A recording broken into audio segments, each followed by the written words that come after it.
Hey everyone, this is Lomi, and I'm back to work on another wig for my doll version of Kid Von, who is a minifee Karsh.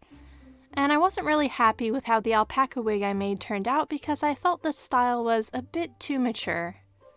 Rather than cleaning and dyeing more alpaca fiber, I decided I would try trimming and styling a synthetic wig I purchased at a doll show.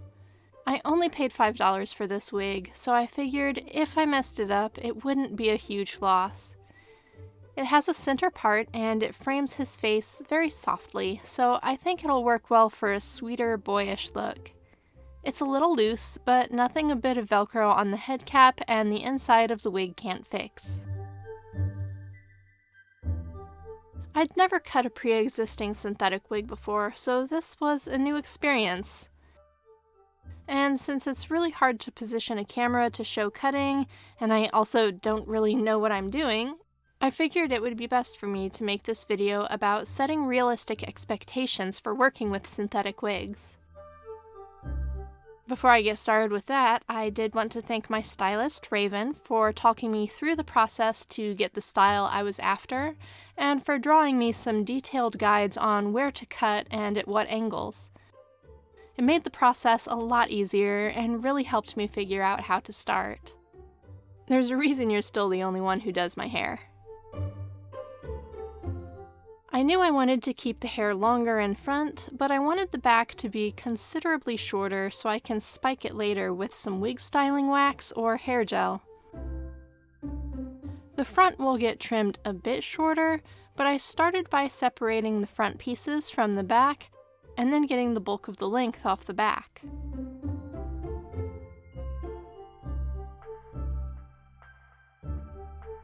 It becomes a trust the process sort of deal pretty early on because the moment it's shorter in back, he looks like he wants to speak with my manager. And it takes me a bit to get used to how hard I can pull on the wig without the whole head cap coming off. But once the back is spiked, it'll look really different. So my main focus is just trying to get as smooth of a transition as possible. The smooth transitions are the hardest thing, because unlike human hair, wefted wigs will always run in horizontal tracks. This one is no exception, so no matter how carefully I trim things, there will always be visible chunks because the hair is in wefts.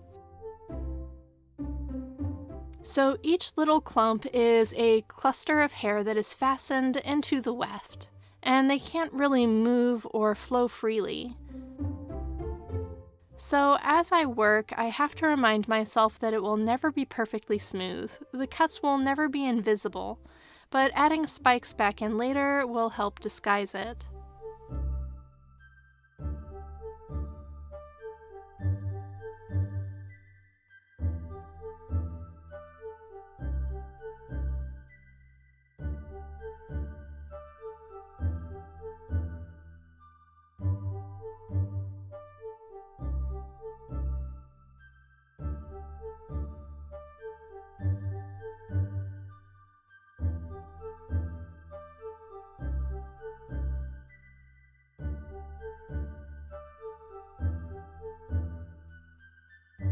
Trimming vertically into the ends doesn't help hide things as much as it does with natural fibers. Partly because natural fibers have more movement and flow to them, while synthetic fibers will always be stiff and will always try to go back to their original state. But whenever I make a wig using natural fibers, I also have control of the density of the hair, and I can make sure that it's not going to be in little stringy clusters like machine wefted hair is. Treating this wig with hot water will probably help it lay better and make it more smooth, but there will probably always be visible cut marks no matter what.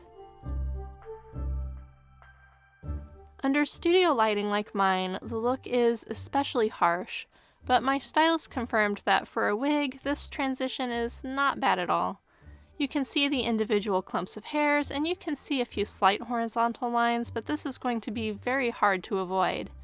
This is why most synthetic wigs you buy for dolls tend to be longer, and the shorter ones tend to be wavy or curly, which helps disguise blunt ends.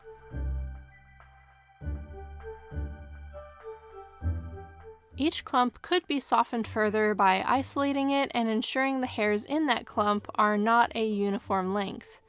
But the smaller the doll is, the smaller the wig is, and the harder it is to add length diversity to enhance your blending.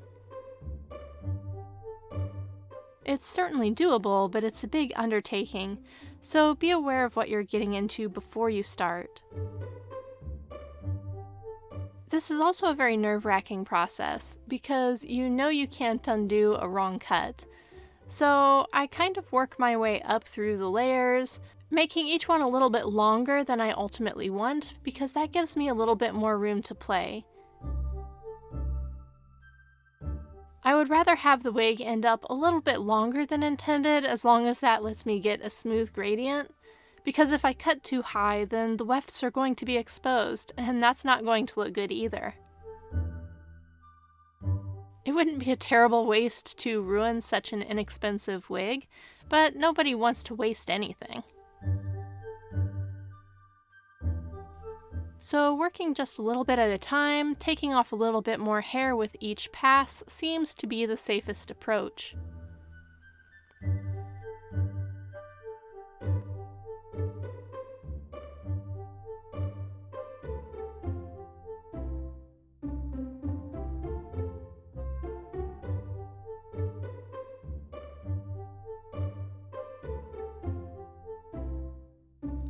Under normal lighting, I don't think the transition will be nearly as intense or visible, and there's still a lot of styling to do, so I'm not too worried about how choppy it looks here and there in the back. It's very unusual for us to look at doll wigs particularly closely, so in photos this probably won't really show up at all. You can see it well here because I am zooming in on it to show you what it looks like under some very bright umbrella lights. But when he's just sitting on my shelf, I don't think that people will be able to tell that I cut this wig myself. I think once I get this wig styled with hot water and gel, it will suit what I need just fine. It'll be a little less Karen and will definitely provide a softer look than the alpaca wig I made. So overall I'm choosing to be content with this and will look forward to styling it. This project is really close to done now, just pending a few more accessories and one more thing I want to add to his wardrobe, but that's all for today. Thanks for watching. Bye.